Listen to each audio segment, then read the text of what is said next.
Halo, Besinya kata Ani. Besti mengaku ini adalah penahanannya terlama. Nikita Mirzani yang baru-baru ini membuat Ustadz Dery Sulaiman begitu kagum dengan sedekah yang kerap Niki berikan tanpa dipublish. Ini pun memberikan doanya agar Niki bisa kembali ke settingan awal sebagai anak pesantren, bahkan menjadi ustazah. Bahkan ia pun bersyukur karena Nikita merupakan salah satu ahli sedekah loh, di balik sosoknya yang kerap terlihat huru-hara. Terus surprise-nya gitu, pas masuk ternyata Niki dapat tugas membaca Sari Tilawah gitu. Aku pangling awalnya karena dia nggak pakai make up kan, wajahnya natural banget kan, pakai jilbab. Terus macam beneran ini Niki gitu. Sempet ngelihat juga dia Sari Tilawah, Nikitanya sendiri. Ustadz melihatnya seperti apa sih? Tidak ya, aku harap ya mudah-mudahan ujian kali ini itu menjadi asal hidayah buat Niki, menjadi wanita yang lebih baik lagi, kembali ke settingan awalnya kan dulu di pesantren kan. Sebetulnya basicnya Niki punya banyak ilmu agama, ada cerdas orangnya, yang mudah untuk baik lah kalau lingkungannya baik. Sempat ada obrolan nggak sih di dalam sama Niki? Sempat ada obrolan komunikasi gitu? Oh ada, ngobrol minta doa. Ustaz, aku udah lama banget di sini Ustaz. Paling lama nih 7 bulan aku di sini minta doa. Aku doain aja lah. Kebaikannya juga kan ternyata ya. Nikita ini kan bangun masjid juga. Dan sering. Dia kata Karutan, dia sering menyumbang ke Papua tanpa dipublish gitu. Aku kaget juga. Yang baju gini pakaian dia dermawannya jor-joran gitu. Ahli sedekah, makanya kemarin di sana tuh aku boleh lihat di sisi lain dari Nikita Mirzani ya. Ya sering aku bilang tuh sekurus-kurusnya ikan pasti ada dagingnya kan, segemul-gemulnya ikan pasti ada tulangnya.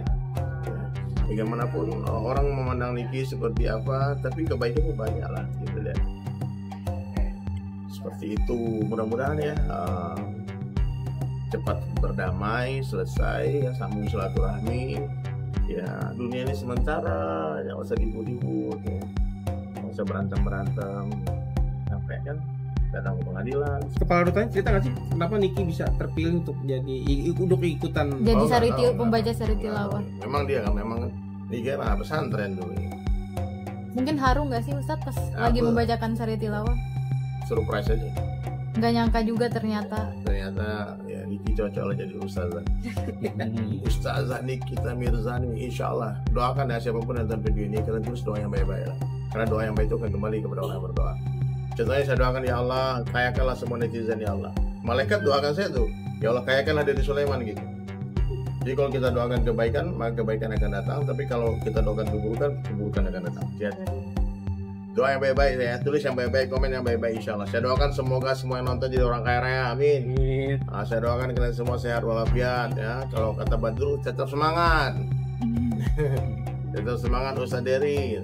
Nah Besti, jika sebelumnya Nikita menyebutkan kesedihannya lantaran sudah begitu lama di dalam tahanan, praktisi hukum Sylvia atau yang akrab disapa Kak Sil baru-baru ini justru memprediksi kebebasannya, bukan tanpa alasan.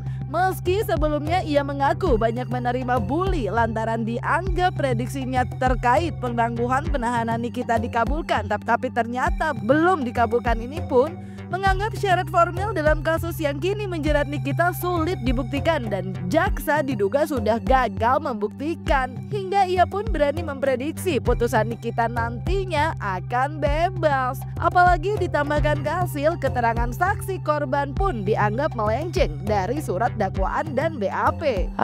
Ini kan dakwaannya kumulatif ya, harus dibuktikan satu persatu. 2 kumulatif utama, 27B dan 369. Setelah hukum saya tidak akan ada yang terbukti unsur pidananya. Kemudian UTPPU berlaku apabila salah satu dari pasal ini terbukti. Jadi prediksi saya putusan bebas atau Vrijspraak, putusan bebas untuk Nikita Mirzani. Sepahit-pahitnya, jika ada orang yang mau bermain pun pasti ada angka dong vonisnya, ya kan?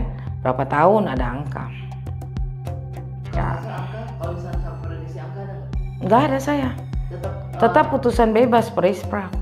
Karena saya melihatnya syarat formil dan syarat kebenaran material ini di kasus Nikita sulit dibuktikan. dan jaksa penuntut umum ya sebagai orang yang berkewajiban membuktikan sesuai dengan pasal 66 KUHP tidak mampu membuktikan atau gagal membuktikan, sebenarnya dakwaan ini sudah lumpuh dari awal. Bukan cacat hukum sih. Jadi dakwaannya ini unsur-unsur atau deliknya tidak ada yang masuk gitu. Jadi makanya ini kita harus dibebaskan, bos. Putusan bebas perispra. Tidak boleh ada vonis bersalah terhadap Nikita itu. Karena saksi yang paling utama itu saksi korban. Kalau saksi yang sudah dihadirkan oleh jaksa penuntut umum disebutnya saksi the charge, saksi yang memberatkan. Fungsinya dia hanya sebagai petunjuk untuk saksi korban. Jadi kembali lagi pasal 184 KUHP ada keterangan saksi, keterangan ahli, surat petunjuk dan keterangan terdakwa. Lantas keterangan saksi yang dimaksud ini otomatis adalah keterangan saksi korban. Kalau kita mau jujur, kok keterangan saksi korban malah melenceng daripada surat dakwaan dan BAP-nya, karena BAP sama dakwaan ya saudaraan. Dakwaan ini asalnya dari BAP, kok nggak nyambung, dia kesembung nih, kan gitu. Nah, untuk menguatkan dakwaan atau saksi korban ini dikuatkan dengan apa? Dengan keterangan ahli, dengan surat, ya kan? Dengan petunjuk dan keterangan terdakwa. Kelima alat bukti ini harus dibuktikan di persidangan. Keterangan ahli kemarin saya pikir jangankan 50-50, pasti di bawah 50%. Lantas keterangan para saksi, khususnya saksi korban, masih unus testis nullus testis. Pasal 185 ayat 2, satu saksi bukan saksi. Ini saksi korban masih berdiri sendiri karena saksi-saksi yang dibawa ini kagak nyambung dengan keterangan saksi korban, masih berdiri sendiri nih, satu saksi bukan saksi. Jadi dibantunya dengan apa? Dengan keterangan ahli. Ternyata ahli pun ternyata tidak bisa bantu dia nih, gugur lagi. Terus surat, mana suratnya? Bentuk surat, misalnya bukti transfer, bukti transaksi, ya kan? Mana? Belum diperlihatkan sama sekali. Yang keempat, petunjuk. Petunjuk ini, saksi-saksi ini disebutnya petunjuk nih, untuk menguatkan kan. Saya bilang nih baru berdiri sendiri nih. Harusnya kan minimal 2 alat bukti kan. Alat bukti baru 1, saksi korban. Kemudian petunjuk. Petunjuk itu bisa handphone, bisa flash disk 2, bisa akun WhatsApp, bisa print out chat. Mana? Nggak ada dong, masih berdiri sendiri lagi. Keterangan terdakwa, otomatis terdakwa menerangkan siapa dirinya dengan 2 hak. 2 hak dipunyai terdakwa, hak ingkar, ya kan, dan hak tidak menjawab. Hak ingkar artinya saya tidak bersalah, saya tidak pernah melakukan itu hak ingkar. Kalau hak tidak menjawab artinya ketika ditanya majelis hakim tidak tahu, saya tidak tahu. Bukti chat, print out chat bukannya udah ditunjukin ya, dan untuk yang bukti transfer bukannya udah ditunjukin untuk ini ya, untuk sidang ya? Kebenaran materialnya sudah ditunjukin belum? Arti kebenaran material tolong diberikan, diperlihatkan dong di muka persidangan. Izin yang mulia majelis hakim, ini adalah barang bukti kami. Izin ke depan majelis hakim, silakan penasihat hukum untuk maju melihat. Pernah nggak kayak gitu? Nggak ada kan? Secara formilnya aja tidak dijalankan, materialnya, barangnya, bendanya nggak diperlihatkan juga, cuma dibacakan kan, betul? Lantas terhadap barang bukti ini, apakah menjadi alat bukti yang sah ketika syarat materialnya belum terpenuhi? Ini udah disita belum? Ada surat perintah penyitaan belum? Ini ada berita acara sita belum? Yang ditandatangani oleh pemilik chat ini, yang ditandatangani oleh 2 orang saksi lainnya udah ada belum? Majelis hakim apakah sudah ditetapkan sebagai barang sita terhadap chat ini? Kalau belum, mohon maaf, nilai pembuktiannya 0. Mau dibacakan sampai bebusa dari pagi sampai malam lagi, nilai pembuktian 0. Karena syarat formilnya saja belum terpenuhi. Syarat materialnya, ini lembarannya ada, nggak bisa bos, nggak bisa. Itulah kekuatan saya ketika saya bilang Nikita wajib diputus bebas. Syarat material formilnya nggak masuk bos. Nah, bicara perihal kebebasan Belsti, dalam keterangannya Ustadz Dery Sulaiman yang belum lama ini ditemui awak media pun mengaku kalau Nikita hingga menangis perihal sudah lamanya ia di dalam. Dan Ustadz Dery yang mengaku tak mengikuti kasus hukum Nikita pun berharap agar Nikita meminta maaf dan menjadi lebih baik. Terlebih menurutnya sebenarnya apa yang dialami Nikita harusnya bisa dibicarakan secara baik-baik tanpa harus dipenjara dan terpisah dengan anak-anaknya. Ada wejangan Ustaz, dari Ustaz ke Niki di Dia berharap sama Allah, jangan berharap sama pengacara, jangan berharap sama polisi, jangan berharap sama hakim, nanti kecewa. Jadi aku ngasih amalan lah jalur langit ya. Kalau memang sudah merasa bersalah, kemudian minta ampun sama Allah, tentu Allah akan memudahkan semua urusannya. Sebetulnya kalau aku kepo-kepoin ya masalah ini, sebetulnya masalah ini bisa diobrolkan secara kekeluargaan baik-baik ya. Itu masalah kecil yang dibesar-besarkan. Kalau menurutku seperti itu. Jadi nggak mesti harus terlalu serius sampai ke pengadilan, sampai ke penjara kayak gini kan. Kasihan kalau Niki kan dia, aku lihat secara kemanusiaan dia punya bayi, punya anak ya, punya anak kecil dan kasihan gitu. ini tuh bisa dibicarakan secara Ya kekeluargaan. apa aja sebetulnya kan bisa dibicarakan, kan tidak ada urusan dengan nyawa, penipuan dan sebagainya. Kan ini masalah miskomunikasi ya kalau merasa.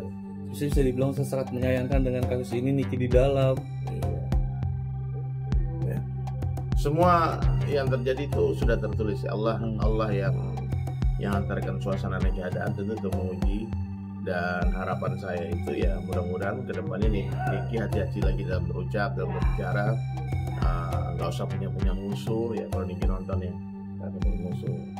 Kehebatan Rasulullah SAW ini kan bukan maulid nih. Apa kehebatan Nabi apa? Beliau paling pandai menjadikan lawan jadi kawan. Jangan sampai kita kawan jadi lawan, kan nggak lucu. Nah, jadi udahlah istighfar banyak-banyak. Sebagai amalan kemarin tuh atas pihaknya istighfarnya Nabi Yunus itu la ilaha illa anta subhanaka inni kuntu minadz zalimin.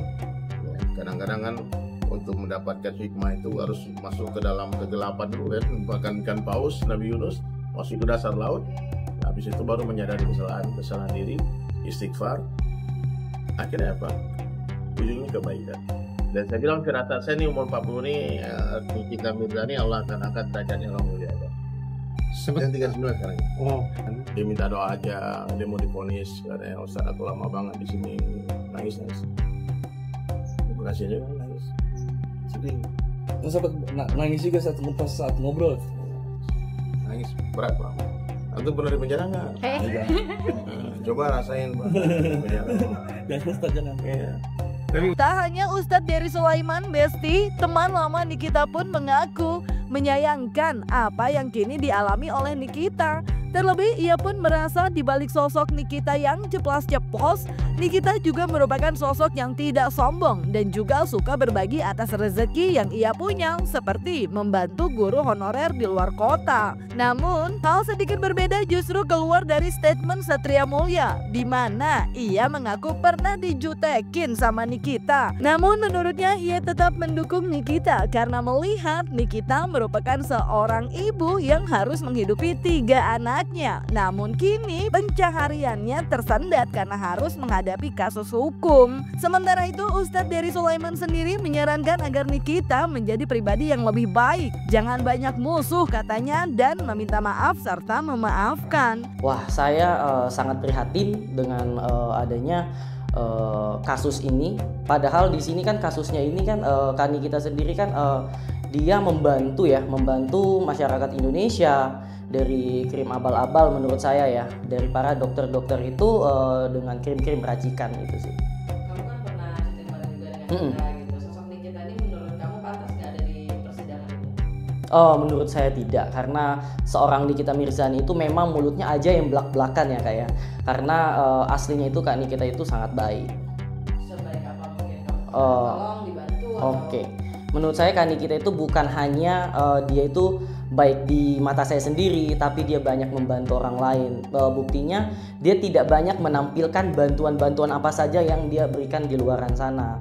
Termaksud dia memberikan kepada guru-guru honorer, pada anak-anak yang di luar Sulawesi, Jawa, itu dia pada banyak membantu Kak Nikita. Bahkan itu tidak ada diliput sedikit pun. Orang taunya si Nikita ini adalah biangnya atau jahat pada orang lain gitu loh.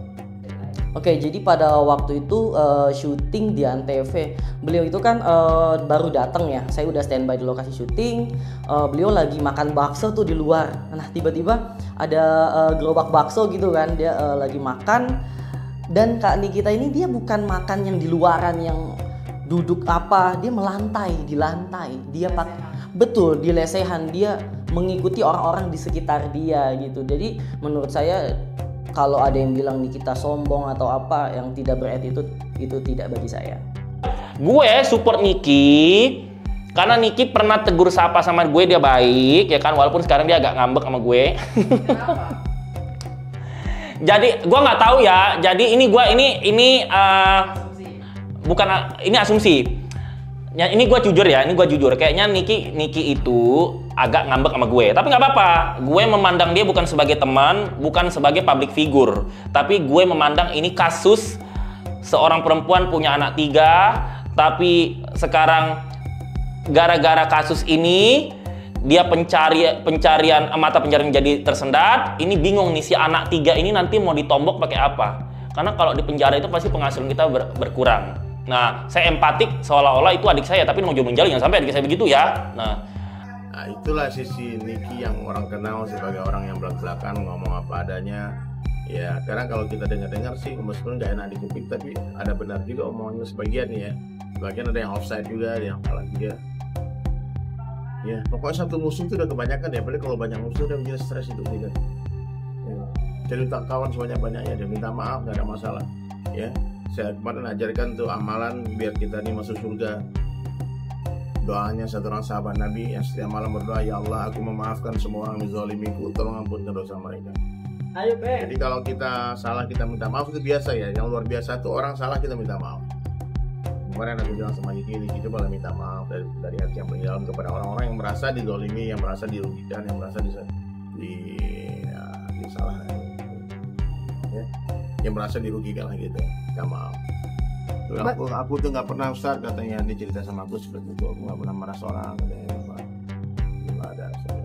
Nantilah berpengadilan yang memutuskan. Aku nggak ngerti, kok nggak ngikutin proses hukumnya sih. Tapi kepala dutaan cerita nggak sih kenapa Niki bisa terpilih untuk jadi ikutan jadi pembaca sari tilawah? Memang dia nggak, memang Niki mah pesantren dulu ya. Mungkin haru nggak sih Ustaz pas lagi membacakan sari tilawah? Surprise aja. Nggak nyangka juga ternyata ya Niki cocok lah jadi ustazah. Ustazah Nikita Mirzani, insya Allah. Doakan ya siapapun yang nonton video ini, kalian terus doa yang baik-baik lah. Ya Besti, seperti yang disebut Ustadz Sulaiman, doa yang baik-baik agar kebaikan datang kepada kita. Dan sidang Nikita yang masih terus bergulir semoga semakin terang benderang ya. Dan semua mendapatkan keadilannya ya Besti. Jangan lupa like, subscribe biar bisa dapetin video berita kecil lainnya cuma di Kata Ani Besti.